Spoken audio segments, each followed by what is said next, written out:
When you press the power button on your computer, it feels instant. A logo appears. Maybe a spinner.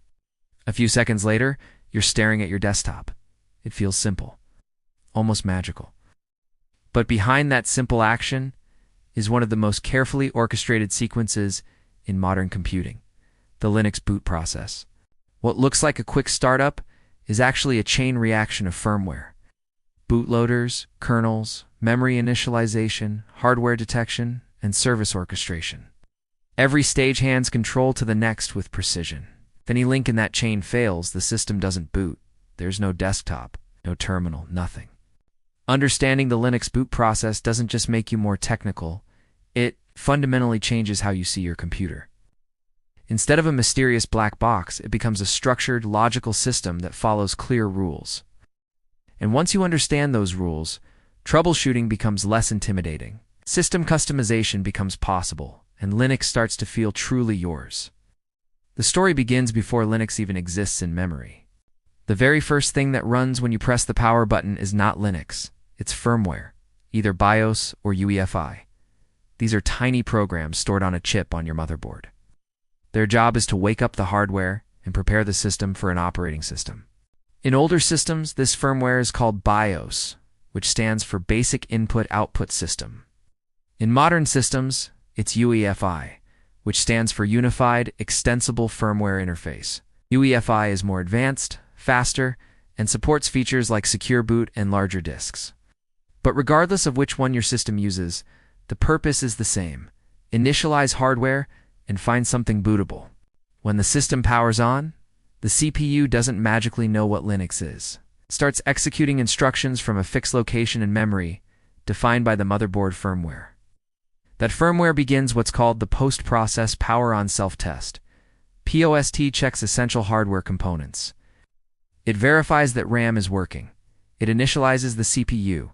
It detects storage devices. Checks for keyboard input. Something critical fails here, you may hear beep codes or see an error message before the system even attempts to boot. If everything passes, the firmware moves to the next stage, locating a boot device.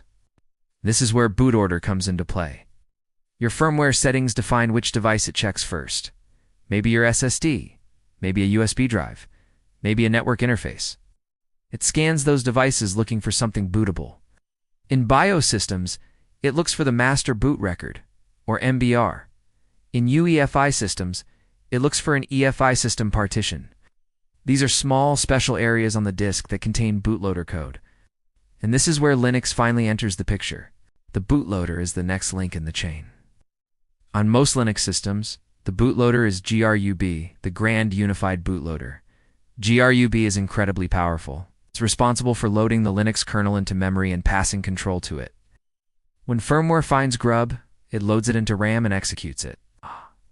Suddenly, instead of firmware running the show, GRUB is in control. If you've ever seen a menu that lets you choose between Linux, Windows, or recovery mode, that's GRUB. It reads its configuration file, usually located in the boot directory, and presents available boot options. This is also where kernel parameters can be modified. Advanced users can press a key and edit boot options temporarily. You can boot into single-user mode. You can disable certain features. You can troubleshoot a broken system before it fully loads. GRUB's job is simple but critical. It loads two main things into memory: the Linux kernel and something called the initramfs. The kernel is the heart of Linux.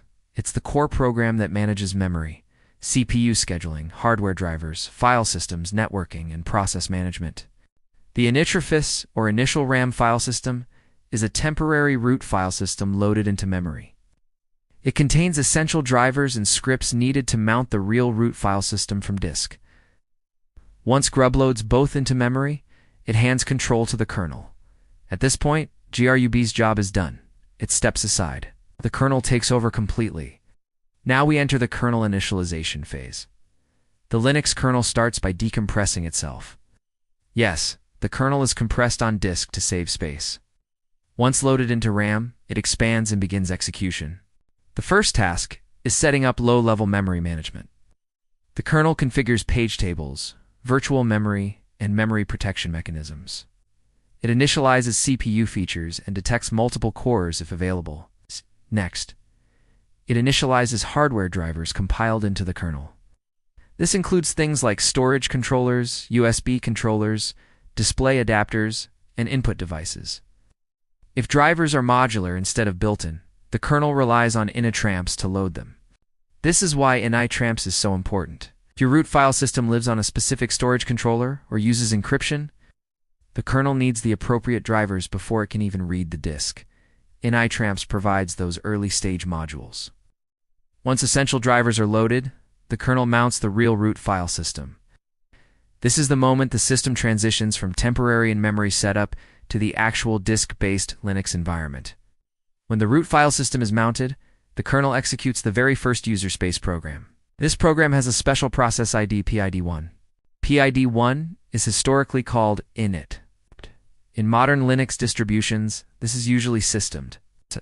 Systemed has become the dominant init system in most major distributions like Ubuntu, Debian, Fedora, and many others. Some distributions use alternatives like OpenRC or Runit, but systemed is by far the most common. When system starts, we move from kernel space to user space. This is where the visible boot process begins.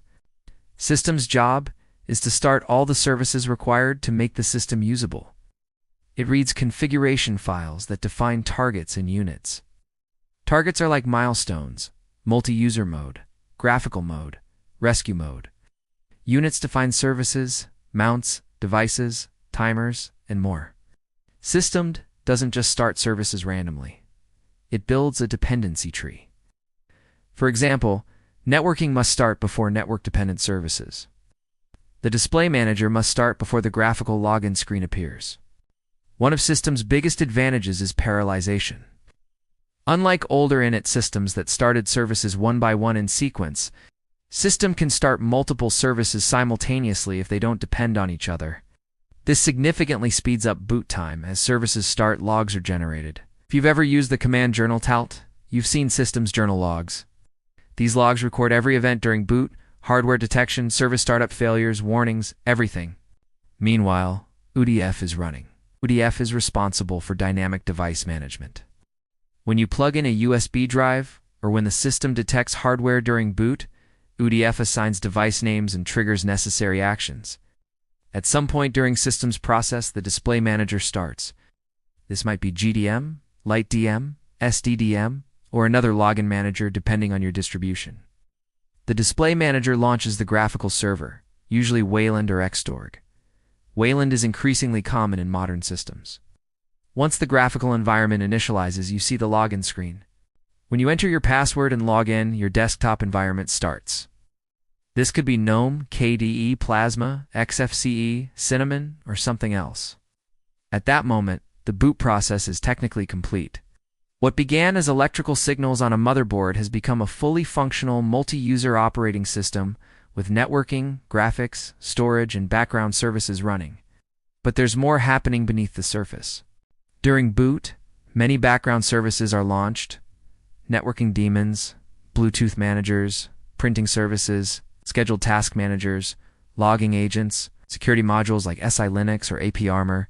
Each of these is defined as a unit file and systemed. You can list them, you can disable them. You can analyze boot time using system. If your system boots slowly, you can use system-to-analyze blame to see which services take the longest. You can even visualize the entire boot sequence with system-to-analyze plot.